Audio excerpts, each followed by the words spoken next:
Hello friends, welcome to my YouTube channel useful information by Amar. आज मैं आपको induction के बारे में बताने जा रहा हूँ। मैं इंडक्शन के ऊपर मैंने वीडियो बनाई है। एक मेरा बजाज का इंडक्शन है, एक उषा का इंडक्शन है। ठीक है, सबसे पहले मैं आपको बता दूं कि हम लोग सिलेंडर लेते हैं। वो सिलेंडर इतना महंगा है आजकल, 1100-1200 रुपये का सिलेंडर है। ठीक है, एक तो उसको बुक करवाओ और फिर आने में इतना दिन लग जाते हैं, और वैसे भी बहुत एक्सपेंसिव पड़ता है। इतना महंगा 1100-1200 का सिलेंडर। आप अगर इंडक्शन यूज़ करें तो इंडक्शन जो है सिर्फ आपको दो ढाई ढाई तीन हज़ार रुपये का इंडक्शन मिल जाएगा। एक बेस्ट इंडक्शन, ज़्यादा महंगा इंडक्शन नहीं है, 2,500-3,000 रुपये की वन टाइम इन्वेस्टमेंट है मेरे हिसाब से। जो आपकी, अब मैं ये 3 4 साल से यूज़ कर रहा हूँ इंडक्शन। ठीक है, और ये 2,500-3,000 रुपये अगर आप वन टाइम इन्वेस्ट कर लेंगे तो आपका इंडक्शन जो है आपके पास होगा, और उसके ऊपर आप सारे काम कर सकते हैं और जल्दी। Cylinder as a comparison to cylinder gas stove. ठीक है, और गैस सिलेंडर अगर आप लेते हैं, गैस सिलेंडर 1100-1200 रुपये का है आजकल, दिल्ली की बात कर रहा हूँ मैं। और वो आपका नॉर्मली 1.5 2 महीने से ज़्यादा नहीं चलता होगा किसी के घर में। ठीक है, तो ये चीज़ आप एक बार 3,000 रुपये, 2,500, 3,000, 4 3,500 रुपये खर्च करके, ठीक है, आप इसको इंडक्शन को लेके इस पे आप अपनी कुकिंग कीजिए। मेरे हिसाब से ये बेटर चॉइस है as a compare to cylinder और गैस स्टोव। ठीक है, ओके। और जहाँ तक बात है इलेक्ट्रिसिटी की, बिल की, आपके बिजली के बिल की, वो भी अगर छोटी फैमिली है और दिल्ली में फैमिली है, आप दिल्ली में रहते हैं, तो बिल तो आएगा ही नहीं। और अगर बड़ी फैमिली भी है, चाहे दिल्ली में भी रहते हो, तो बहुत कम बिजली आती है इंडक्शन में as compare to heater. Heater से बहुत ज़्यादा बिजली वो होती है। इसलिए आप इंडक्शन लीजिए, ज़्यादा बिल भी नहीं आएगा आपका, क्योंकि मैं ये यूज़ करके देख चुका हूँ। मैं इसको 3 4 साल से यूज़ कर रहा हूँ। ठीक है, हम इसको 3 4 साल से यूज़ कर रहे हैं। बिजली का बिल, हमारी तो छोटी फैमिली है, लेकिन बिजली का बिल नहीं आता फ़िलहाल हमारे, क्योंकि ये दिल्ली है, केजरीवाल जी का राज है। उन्होंने इलेक्ट्रिसिटी में वो सब्सिडी दे रखी है। तो लेकिन अगर आपकी बड़ी फैमिली भी है तो आपको बिजली का bill as compare to gas cylinder, ये आपको ओवरऑल चीप ही पड़ेगा। ये मेरा अपना एक्सपीरियंस है। ठीक है, ओके। हेलो फ्रेंड्स, स्वागत है मेरे YouTube channel useful information by Amar में। आज मैं आपको बताने जा रहा हूँ इंडक्शन के कुछ इम्पोर्टेंट बातें। इंडक्शन क्या है, इंडक्शन से कैसे बनता है, कितने का आता है। और मेरे पास ये दो इंडक्शन है। एक उषा का है इंडक्शन, ये देखिए उषा कुक जो है, इसकी ये डिस्प्ले है। ये पुराने हैं दोनों, मैं आपको पहले बता दूं, मैंने यूज़ कर रखे हैं। और ये दूसरा बजाज का मेजेस्टी, इसका ये लुक है। ठीक है, आज मैं आपको बताने जा रहा हूँ इंडक्शन की टोटल नॉलेज के बारे में, कि इंडक्शन कौन सा परचेज़ करना चाहिए, कैसा परचेज़ करना चाहिए, एक्सेट्रा एक्सेट्रा। आपको आज मैं इंडक्शन की और इन दोनों में डिफरेंस बिटवीन उषा और बजाज और एनी अदर ब्रांड की कौन सा इंडक्शन बेस्ट है। मैं ब्रांडिंग की बात नहीं कर रहा हूँ, इसके जो यूजेस होते हैं उसकी बात कर रहा हूँ, और इसके यूजेस में डिफरेंस बताने जा रहा हूँ कि आपको परचेज़ कौन सा करना चाहिए और मेरे हिसाब से बेटर कौन सा है। ठीक है, मैं आपको अब बताता हूँ इंडक्शन के बारे में, और आपको साथ में मैं ये भी बताऊँगा कि इंडक्शन के लिए कौन कौन से बर्तन यूज़ होते हैं। मेरे पास जो इंडक्शन है उसमें कौन कौन से बर्तन यूज़ होते हैं उसको, और कितनी जल्दी आपका चाय बन जाती है या कोई खाना वगैरह जो भी है, इसमें सब कुछ बनता है, मैं आपको बताता हूँ। तो ठीक है फ्रेंड, मैं आपको बताता हूँ। आपको एक मेरे पास ये है उषा का कुक जो है इंडक्शन। ये मैंने परचेज़ किया था 3 4 साल, 3 साल हो गए मेरे को परचेज़ किए हुए। इसकी हालत इसलिए आपको ऐसी लग रही होगी, ये न्यू नहीं है, मैं यूज़ कर चुका हूँ ऑलरेडी। 3 साल, 3 साढ़े 3 साल से मैं यूज़ कर रहा हूँ इसको। मैंने फ़्लिपकार्ट से परचेज़ किया था।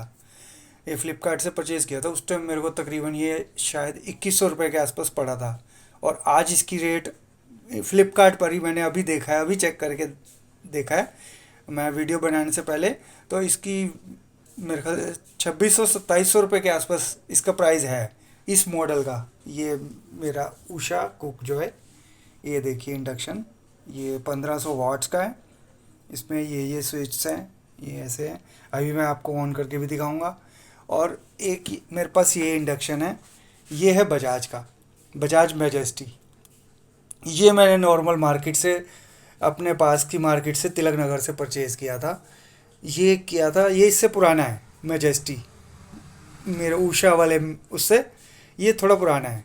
लेकिन इसमें जो ऑप्शन नहीं है वो बताने जा रहा हूँ, वो शायद मेरे ख्याल से बहुत कम लोगों को पता होगा। इसलिए मैं आपको, आप मेरी वीडियो ध्यान से देखते रहिए कंटिन्यूस, बिना स्किप किए आप मेरे को देखिए वीडियो, आपको पता चल जाएगा मैं आपको बताने जा रहा हूँ। अच्छा, ये मैंने इंडक्शन ख़रीदा था तिलक नगर मार्केट से, ये शायद 2500-2600 रुपये का ख़रीदा था 3-4 साल पहले। ठीक है, इसमें ये ध्यान से देखिए आप, इसमें बटन है, ऑन ऑफ का है, हॉट स्पॉट है, फ्राई है, प्रीसेट है, ये सूप का बटन है, ये कॉन्ग का बटन है। एक बटन ख़राब हो रखा है तो उसके ऊपर मैंने नकली बटन चिपका रखा है, ये पॉज का बटन है।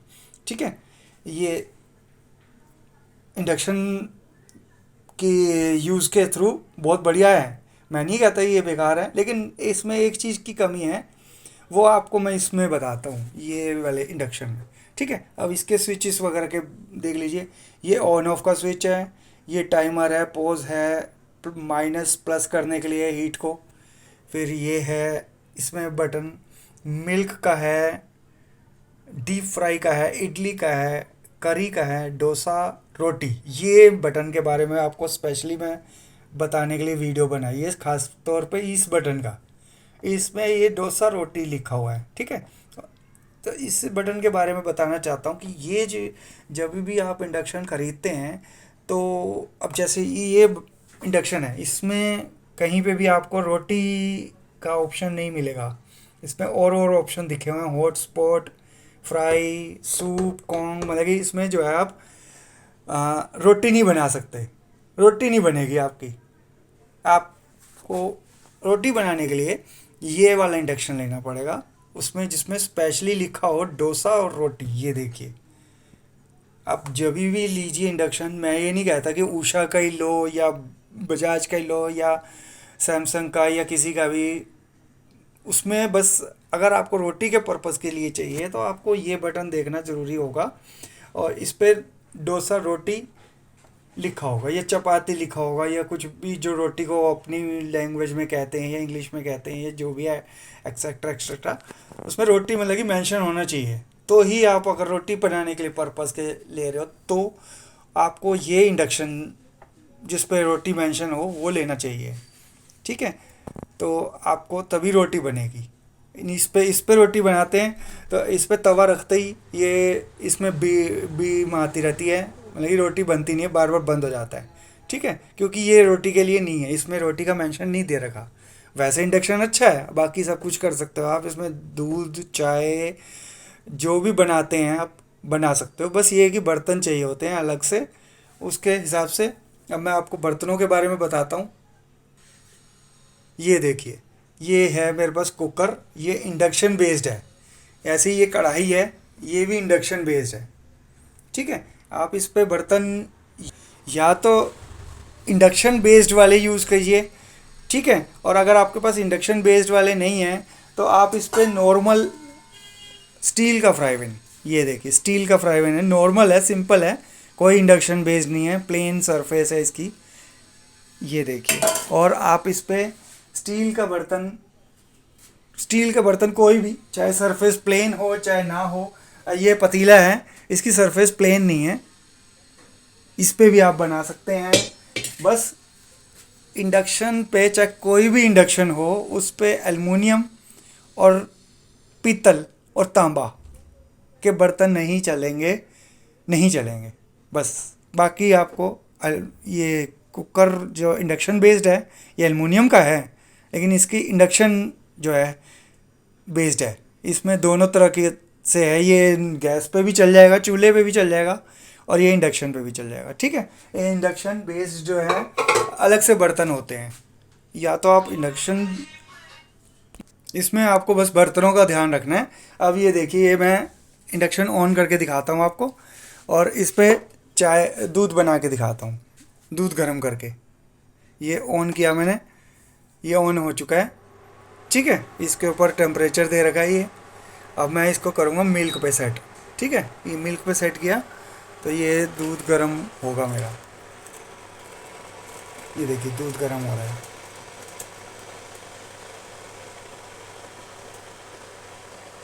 ऐसे ही जो सी भी चीज़ आपने बनानी है उसका बटन आपने दबाना है, और ज़रूरी नहीं है कि उसी का बटन दबाना है, कोई भी और बटन दबा के भी कोई भी चीज़ बना सकते हैं, ऐसा कोई ज़रूरी नहीं है। लेकिन स्पेसिफाई दे रखे हैं बटन इजी के लिए, आपकी सहूलियत के लिए। ठीक है, आप, मैं अगर डोसा रोटी का बटन दबा के भी दूध गर्म करूँगा तो मेरा दूध गर्म हो जाएगा, ऐसा नहीं है कि दूध गर्म नहीं होगा। ठीक है, लेकिन ये स्पेसिफाई इसीलिए टेम्परेचर के अकॉर्डिंगली ये सारे बटन दे रखे हैं। अब ये मैं देखो मिल्क टी पे कर रखा है, तो ये इसका टेम्परेचर इतना हो रखा है, ये ध्यान से देखिए 120, इस टाइम है 900 पे।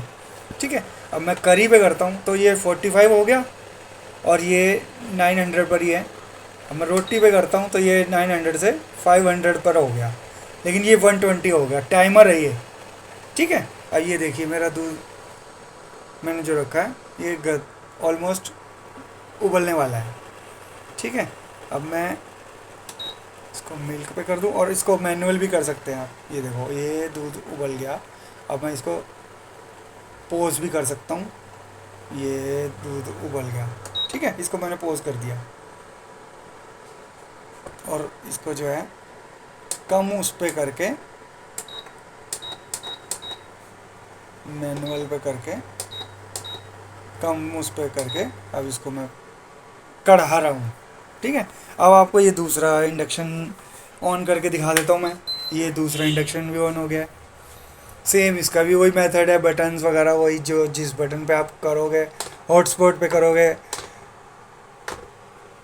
ये ऑन करके ये हॉटस्पॉट पे कर दिया, और ये फ्राई पे कर दिया, ये ऐसे ऐसे सेम प्रोसेस ये भी है।